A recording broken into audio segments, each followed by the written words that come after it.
Ang boring naman. Ibang Kaya laro nga naman. Sige, magtago-taguan na lang tayo. Sige, ikaw Ikaw, tiya. Tiya. Ay, hindi. Wag ako. Siya na lang. Ako na lang? Sige, ako na lang. Baka mag-away pa kayo. Tara. Sige, tara. Sige, sige, tara. Dito ka. 1, 2, 3, 4, 5, 6, 7, 8, 9, 10. Siren? Nobilin? Siren? Nobilin? Nasaan na kayo? Siren? Nasaan na kayo? Siren? Nobilin? Alam ko, nandyan lang kayo. Bulaga! Ay? Saan na kayo?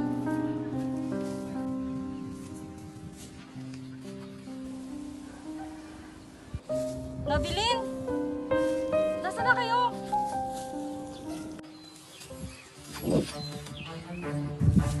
Hala? Sino ang mga yun? Anong nangyayari? Bakit may sumisigaw?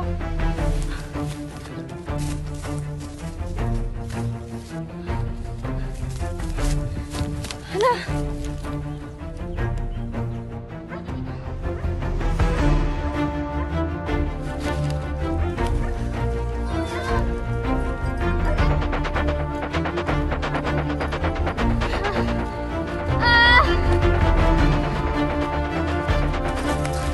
Sumunod ka!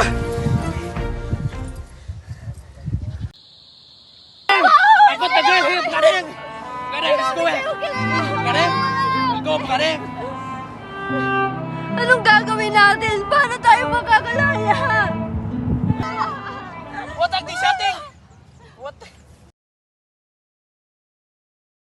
Gusto lang naman namin maglaro pero bakit ako nandito? Bakit ako mapadpad at ako lang nag-iisa dito?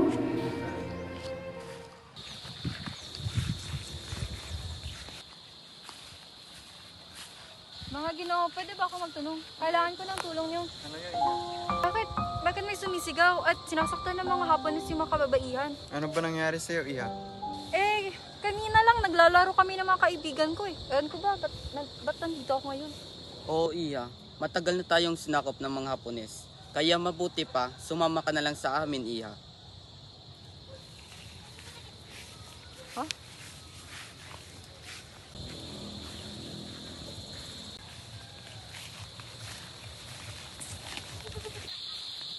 Doon tayo.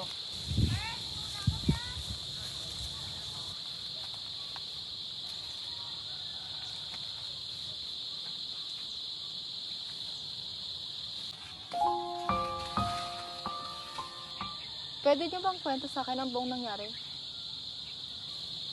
Disyembre 8, 1941, sinalakay ng mga Hapones ang Pilipinas matapos ang pagbubomba sa Pearl Harbor.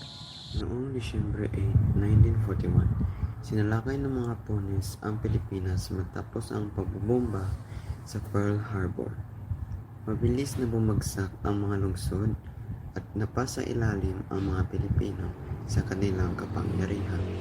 Ilalim ng pamamahala ng mga Hapones, naging mahirap at malupit ang buhay ng mga Sa ilalim ng pamahalaang Hapones, mahirap at malupit ang buhay.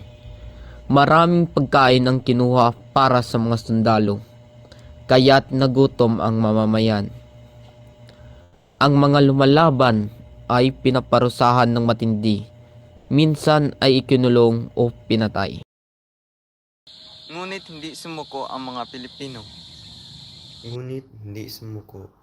Pilipino. Maraming gerilya ang nagtago sa bundok upang ipagpatuloy ang paglaban. Sila ang naging pag-asa ng bayan. Samantala, ipinangako ni General Douglas MacArthur ang mga katagang I shall return. Ang pangakong ito ang nagbigay tapang sa mga Pilipino na magtiis at lumaban pa. Ah, ganun pa nangyari? Sana makalaya na tayo sa kamay ng mga Hapones.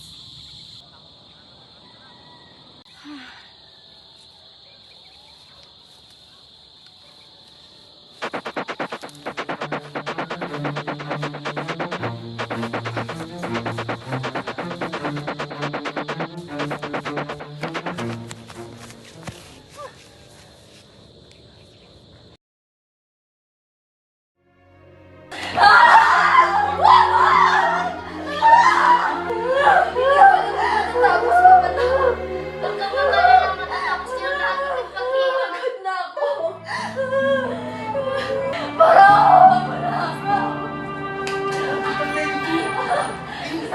Tulungan mo ako. Tulungan mo ako. Tulungan mo ako. Tulungan mo ako. Wala akong magagawa. Tulungan mo ako.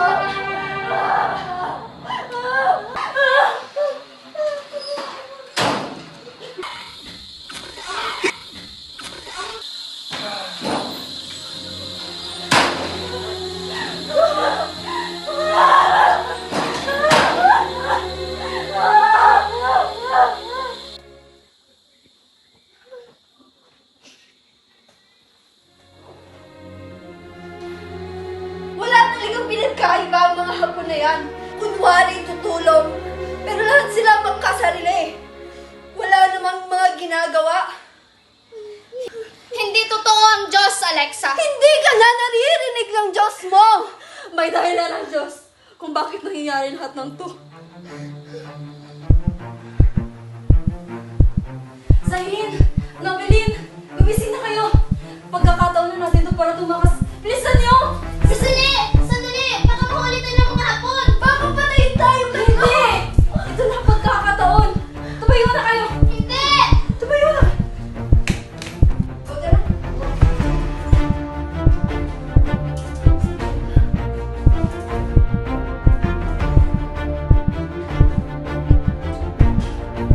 Bilisan niyo! Bilisan niyo!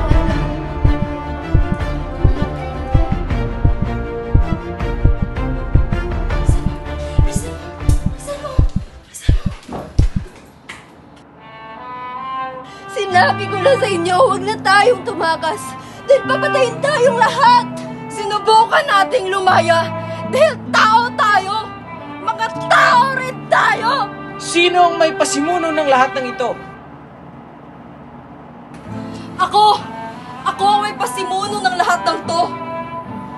Hindi! Ako! Ako ang may pasimuno ng lahat ng ito. Huwag mong sayangin ang iyong buhay.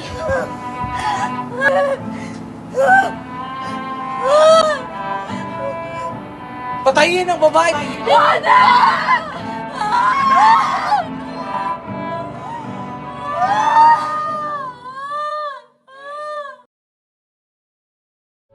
Ada kang maningin na ang matunghay ay masamyong bulaklak agad sumisikat.